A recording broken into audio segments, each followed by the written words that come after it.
Following the conclusion of the Civil War and the abolishment of slavery, many now freed African Americans were left without the same rights as white Americans.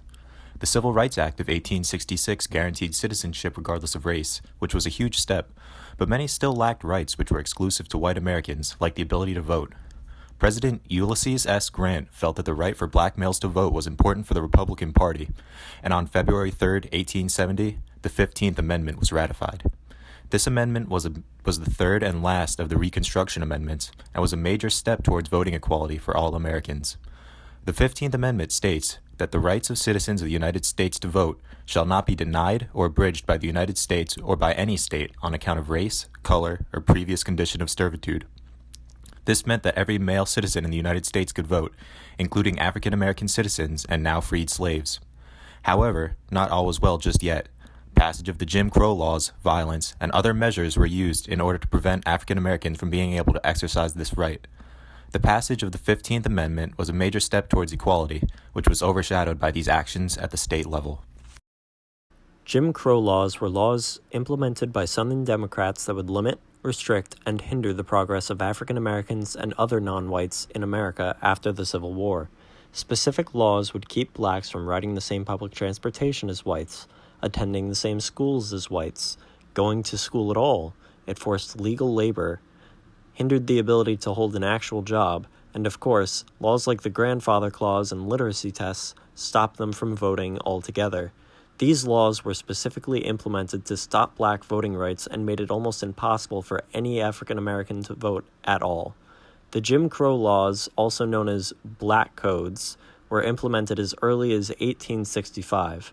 Those who tried to avoid or get around the laws would face severe fines, court sentences, and even death, often at the hands of the Ku Klux Klan. Many African Americans tried to fight these laws in Southern courts, but with many of the courts at the time being run by former Confederate officers or soldiers, there was little hope for victory in a courthouse. It wasn't until 1968, over 100 years later, that these laws that specifically targeted African Americans would be eradicated.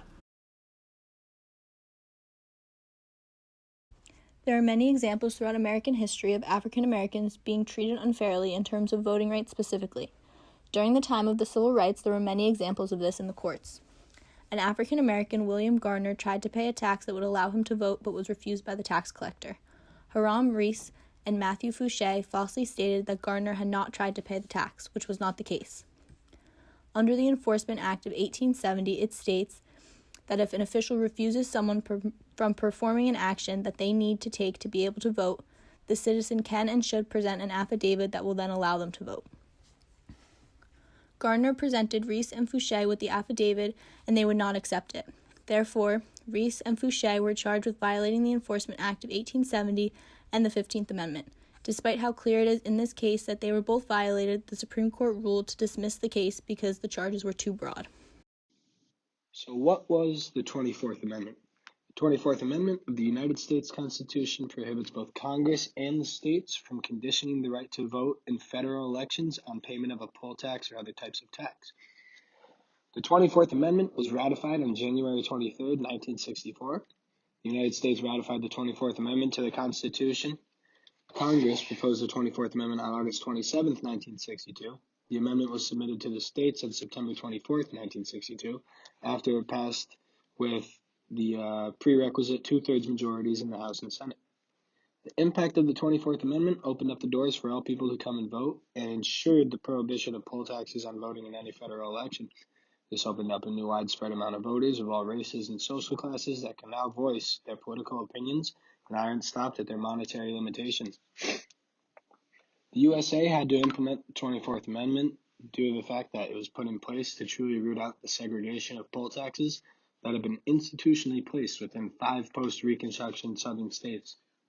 These states were including, but not limited to, Virginia, Alabama, Mississippi, Arkansas, and Texas. Jim Crow laws aimed to disenfranchise black voters through segregation at a cost rather than a limitation, as they knew blacks made up the lower class. Significance of the 24th Amendment. This was not the first Civil Rights Act at an aim to create a legislature that overthrew Jim Crow laws. The 15th Amendment was placed first in 1870 to ensure slaves' rights as citizens included voting. Yet southern states limited them to poll taxes that were applied to all voters, which made it constitutional, as shown in 1937 in the U.S. Supreme Court decision in Breedlove v. Suttles, which upheld a Georgia poll tax.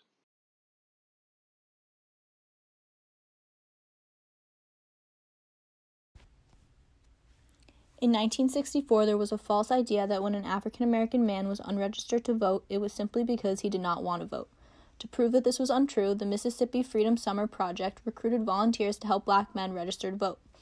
When working to register voters, 3 men volunteering were taken and murdered. This was a clear, vicious resistance to equal voting laws that drew major attention to the issue. This issue contributed to the passing of the Civil Rights Act of 1964, which was defined as, quote, a landmark civil rights and labor law in the United States that outlaws discrimination based on race, color, religion, sex, or national origin. It prohibits unequal application of voter registration requirements and racial segregation in schools, employment, and public accommodations. The provisions that were put into the Civil Rights Act to improve voting rights were weak and were heavily disputed in the South. It was obvious that there still was a need for stricter laws to enforce voting rights. This led to the Voting Rights Act of 1965. The Voting Rights Act of 1965 is a landmark piece of federal legislation in the United States that prohibits racial discrimination in voting. It was signed into law by United States President Lyndon B. Johnson during the height of the Civil Rights Movement on August 6, 1965. Congress later amended the Act 5 times to expand its protections. The Act was designed to enforce the voting rights guaranteed by the 14th and 15th Amendments to the United States Constitution. The Act secured the right to vote for racial minorities throughout the country, especially in the South.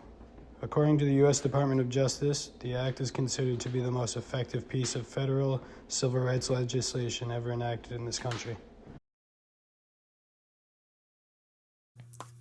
Voter ID laws in the United States are laws that require a person to provide a formal type of official identification before they are permitted to register to vote, receive a ballot for an election, or to vote in the United States elections. These laws help ensure the integrity of the elections and make sure that ballots are not stolen or diluted by fraudulent votes. While most states do require some form of identification to be shown before citizens can cast their vote into the ballot, some states, such as California and New York, don't require voters to show a valid form of ID whatsoever. Voter identification laws are beginning to become a relevant controversy in the United States because while many individuals believe they are essential for the election process, a growing number of individuals believe they are discriminatory against minority groups in America, such as African Americans. According to a 2018 study, only 7% of whites don't have a form of identification compared to the 13% of blacks. Supporters of the anti-ID law argument also dispute that African Americans lack the access to DMVs and the Internet, which are both places where IDs can be purchased. Whether or not voter ID laws are considered constitutional, the history of limitations on the African American vote in the United States definitely plays a role on how many people view civil rights and American equality today.